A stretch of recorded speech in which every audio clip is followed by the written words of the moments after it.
Chapter 3 Feyn. After the incident with the snake pit, Feyn became the talk of the palace.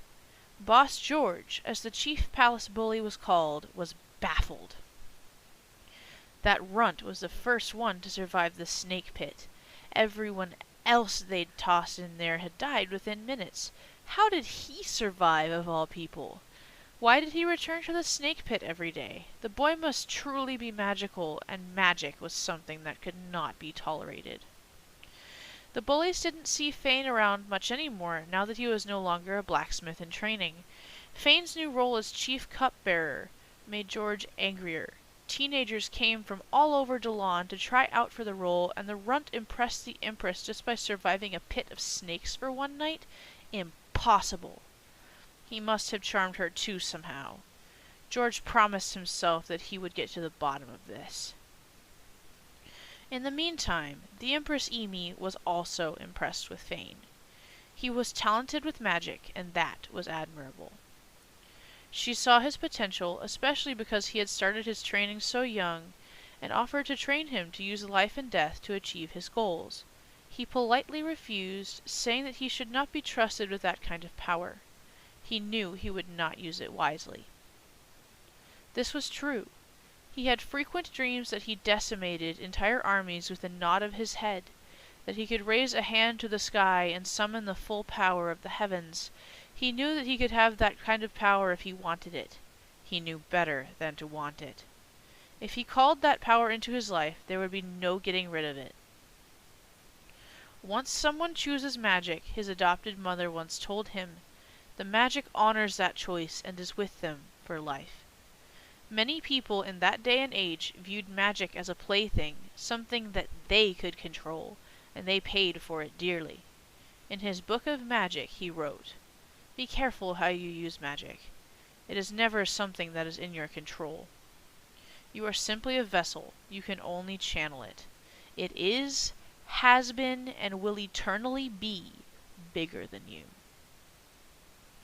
Choose your magic the same way you would choose your dearest friend, wisely and cautiously.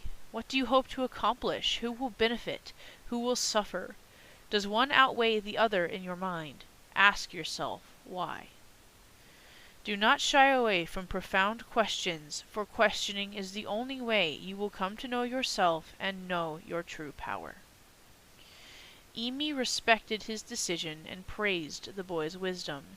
She knew that someday he would be more powerful than her.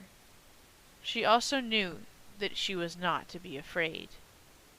While serving as cupbearer, he learned the importance of paying attention. Adon trusted many, and a few of the people she trusted were not worthy of that trust. As he served at meals, he heard many things. Though he was young, he knew more about the world than many of his peers, and indeed more than many of the noblemen. He knew who was trustworthy and who was not. In his years in his position, he learned of several plots to take Adon's life. He relayed that information to Emi, and they worked together to eliminate the threats. A time came where Emi and Adon returned the favor.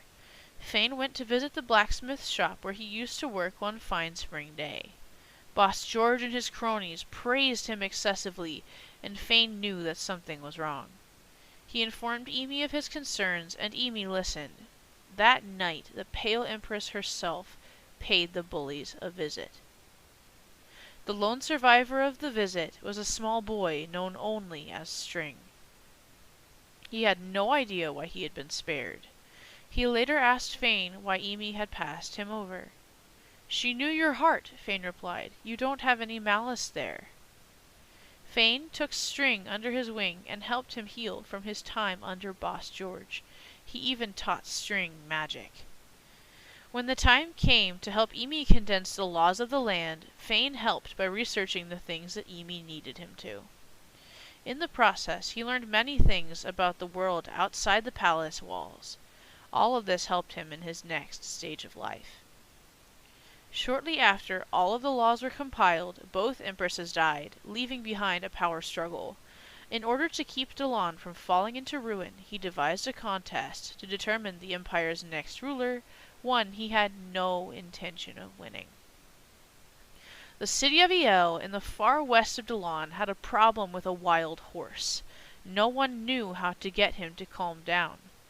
The governor of Iel agreed to support whomever could soothe the horse as ruler. Iel's support was crucial to the Aryan Empire, for it was the second largest city in Dolon. Feyn knew next to nothing about horses, but he suggested that as the contest that would determine the future ruler of the Aryan Empire. Upon arriving in Iel, Feyn noticed some important things about the horse in question. First, the horse was enormous. Second, though he was large, he was afraid of his own shadow. Feyn kept that knowledge to himself so that when the time came for the contest, he might have some idea of how to win.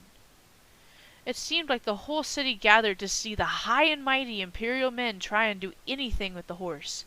Feyn's contenders failed one by one to calm the huge creature. Then it was Feyn's turn. He approached the horse slowly and calmly spoke to him as he turned him away from his shadow. The horse began to settle. The citizens were astounded. Why hadn't they thought of that? After a time of stunned silence, the city knelt before Feyn and declared him emperor.